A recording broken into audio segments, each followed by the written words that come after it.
আসসালামু আলাইকুম, রামাদান মোবারক সবাইকে। কেমন আছেন সবাই? আলহামদুলিল্লাহ আমরা অনেক ভালো আছি। প্রথম রোজার দিন আসলে দেরি করে ঘুম থেকে ওঠা হয়েছে, যেহেতু ভোরে ওঠা হয়। তো উঠে আমি যেহেতু পেঁয়াজের ডাল, খেসারি ডালটা আগের দিন রাতেই ভিজিয়ে রেখেছিলাম, তো সেটা আমি ব্লেন্ড করে নিলাম যাতে করে সন্ধ্যার সময় আর ঝামেলা না থাকে। তো এটা ব্লেন্ড করে দেন কিছু কাটাকাটি করতে হবে, তো সেটা কাটাকাটি করব। আর এদিকে একটু ঘরদোরও গুছাতে হচ্ছে, যেহেতু দেরি করে উঠেছি। আসলে দেরি করে উঠলে অনেক কাজ আবার পড়ে যায়। তো সব রান্নাঘরটোর আমি একটু ক্লিন করলাম, দেন কিছু হাঁড়ি পাতিল জমে গিয়েছে, তো সেটা আবার একটু ধুয়ে নিলাম। ধুয়ে এগুলো সব একটা ডিশের মধ্যে রেখে দেন চুলা টুলা সুন্দর করে মুছে দেন একটু বারান্দায় চলে গেলাম। দেখি এখানে লেপ রোদে দেওয়া হয়েছে, আমার হাজব্যান্ডই এটা করেছিল। তো সেটা একটু উল্টিয়ে দিয়ে আসলাম। আর এই তো ঘরের কিছু কাজকর্ম করলাম। এদিক দিয়ে আমার মেয়ে রেডি হচ্ছে, ওকে একটু দিয়ে আসবো কলেজে, বাস কাউন্টার পর্যন্ত দিয়ে আসবো।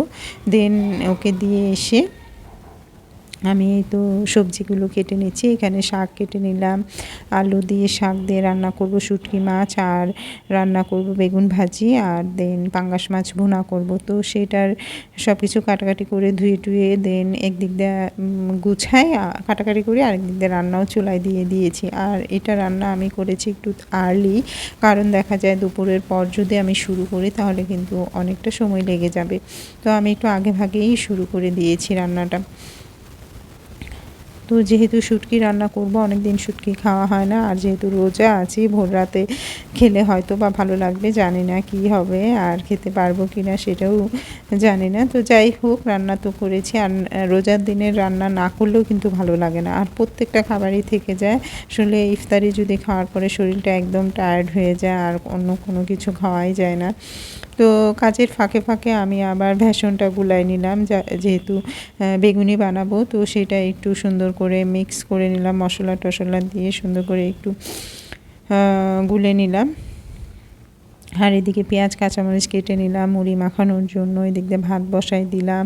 তো রান্নাঘরটা সুন্দর করে ক্লিন করে নিলাম। অনেক কাজ, আসলে সকাল থেকে দৌড়ের উপরেই আছি কাজকর্মে। তো রান্না এই তো আজকে মাছ ভুনা, বেগুন ভাজি আর হচ্ছে শাক, এটা দিয়েই আজকে খাবো। আর একটু গরু মাংস তরকারি আছে, তো তা দিয়েই হয়ে যাবে। আর এদিকে ডিটক্স ওয়াটার বানিয়ে রেখেছি। তো আসরে আজান দিয়ে দিয়েছে, নামাজ পড়ে এসে দেন আমি খাবারগুলো আবার রান্নাঘরে রেখে আসলাম, যেহেতু টেবিলে ইফতারি করা হবে। নিচে বসে খেতেই কিন্তু বেশি ভালো লাগে, কিন্তু দেখা যায় যে খাবার টাবার ঝামেলা হয়ে যায় নিচে রাখতে গেলে। তো যাই হোক, আমি এখানে বেগুনি ভেজে নিচ্ছি।